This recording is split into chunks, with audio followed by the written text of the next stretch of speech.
Nocturnal creatures coming out to feast. Find themselves becoming prey to this long-necked beast. Down the hatch they go, definitely deceased.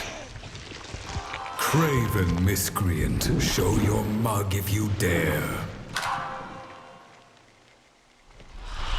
But when it turns to face you, you'd rather be elsewhere. Its perturbing expression, a sight too much to bear. What's good, everyone? It's your boy Dak908, aka the Dig Dug himself, and today, ladies and gents, we're going to be looking at Khezu. Unfortunately, we have to look at Khezu. Guys, let me tell you something. I genuinely did not want to do this video the way I usually do videos, because the way I do videos is I find the monster, kill the monster, make the video, make the armor, make the weapons, make stuff with the palicodes, make stuff with the palamute, so on and so forth. Basically grind the monster out to the points where I found understanding what the heck he's going to be doing. Looking at Khezu in HD is gross. Okay, my man is gross. He was always gross looking. I never will understand Japanese people in Japan. The director of this game's infatuation with this penis monster. Yes, it's a penis monster. Maybe he has weird things going on. That's why this monster's in like every single game ever, and that's why we'll never see things like the Giganox, which is actually a much better design monster than have the weird penis monster that is the Khezu. Nevertheless, Khezu monster penis aside, here we go. So, making his debut in like the very first games, Khezu has, I'm not even gonna say a fan, well, yeah, he's been a fan favorite. There's people who like this thing. I'm not those people, but there are people who do. Nevertheless, so Khezu, long introduction out the way. Khezu is a flying wyvern, one of the first, if not the first, proper flying wyvern that we actually fight. Now that I'm thinking about it out loud, Khezu's biggest thing is that he has electricity and he has means to paralyze you. So let's get these things out of the way real quickly, because they're actually something quite notable. You've probably never been hit with Thunderblight before. This is the first monster that I think off the top of my head that actually gives it. So one thing to seriously note about fighting Khezu when going to fight Khezu is that Thunderblight, if you get hit with Thunderblight and then you get hit repeatedly after that, you're more likely to get stunned more often than not. So you don't really want to get hit with a Thunderblight. Now, another thing you have to watch out for Khezu when it goes to him and his attacks is the paralysis. He does paralysis almost as often as he does the actual thunder. The thing with his paralysis, though, is not like via means of toxins or anything like that. It's probably a bit of shock therapy or electricity or something like that, because in a manner in which you would think he'd shoot balls of electricity, he's actually going to shoot balls of paralyzing balls, I guess you could say. It's like electricity, but it'll paralyze you instead. How you know when he's gonna do this? He'll like wriggle his head around and then he'll shoot down at the ground. At the ground, he'll shoot what looks like a giant ball. However, that giant ball will split into 3 balls and spread out in a fan pattern. If you ever see him do this attack, just get out of the way. Just get either really close to his body, away from the head, or far to the left or far to the right. This attack is going to get you hit with the paralyzing agents, and once you get paralyzed, he immediately follows up with some kind of smacking attack. So you don't want to get hit with it, because he's going to follow up with it. Granted, if you have your palicos or your palamutes with you, they will more often than not help you get out of it by just attacking you. So that's something to really note for. Other than that, let's talk about his roar. Khezu's roar used to be a thing of actual just, oh my goodness, it was so bad, because he would roar and he would link his roar into another roar. What they did in this game is they shortened his roar. His roar used to actually last just a little longer. Well, his roar is still the same length, but the time in which you were probably stuck in the stun state from the roar has been lessened a little bit, so that way you're able to get out of it, so that way he doesn't combo into another thing while you're already sitting in, I guess, roar stun, if you will. So for the most part, we talked about the Thunderblight and we talked about the paralyzing agents, what he does. Remember, the electro balls are actually what's going to paralyze you. How he actually hits with the Thunderblight is he uses his body. Like, genuinely, he uses his body. He has this thing that I like to call the Thunder Tackle, where he'll walk at you kind of slow and then he'll just leap at you really quickly. Usually he'll charge his body with thunder when he does this. Another way he'll do this, he'll just like ground. He will ground. Like, if you take a look from the back, he takes a little tail thing that has a weird suction cup.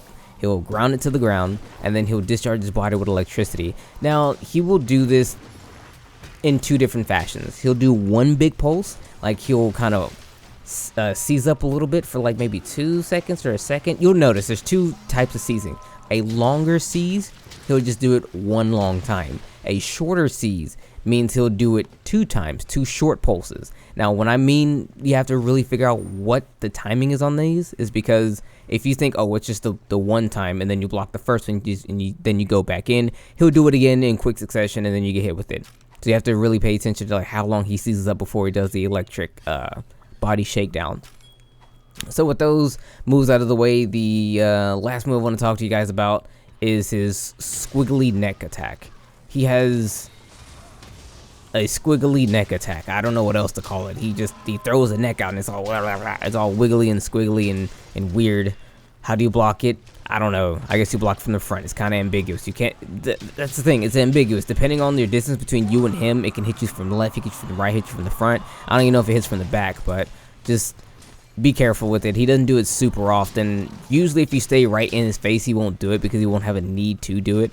So just understand that's a particular issue. Now, there's another way in which you would usually fight Khezu. You would usually fight Khezu in a cave area. That's where he likes to seriously lay his hat down.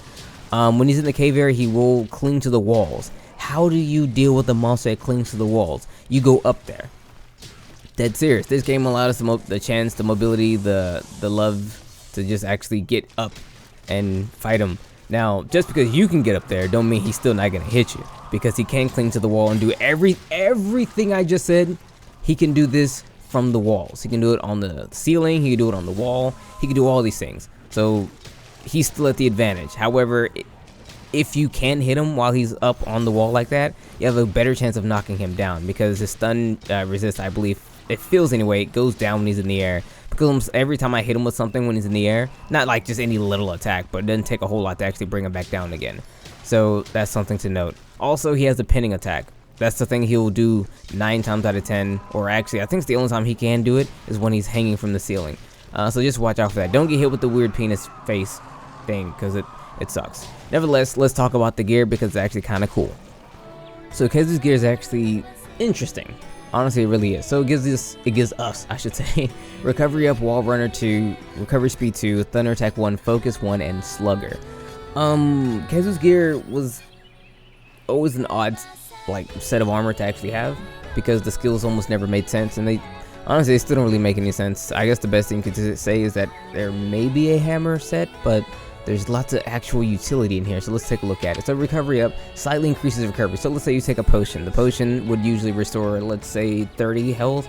Now it restores 40 health. That's exactly what that means. So you take a potion and receive more health benefit. Now, Wall Runner. This is actually good. Reduces stamina consumption when running up walls. At level 2, it cuts it in half by 50%. This is actually a really good skill, due in part to the new mobility and the wire bugs and the zipping and everything goes around. Really good to have. I'm probably gonna make a set with this skill on it, just to adventure and explore the areas if I need to actually go and gather a bunch of materials, because I do a lot of zipping and wall running. So it's actually kind of nice to have. Recovery Speed, we spoke about it. It triples the speed in which your health recovers from the red portion of the bar, which is nice. That's always good. Now we go to the actual, see, these three, just utility. Let's get to what it's actually all about though. Thunder Attack 1 gives us flat 2 to Thunder. Focus, new skill. Increases the fill rate for weapons with gauges and the charge rate for weapons with charge attacks. Think Great Sword, Long Sword, Charge Blade, Dual Blades, Long Sword. Did I say Gun Lance? Gun Lance.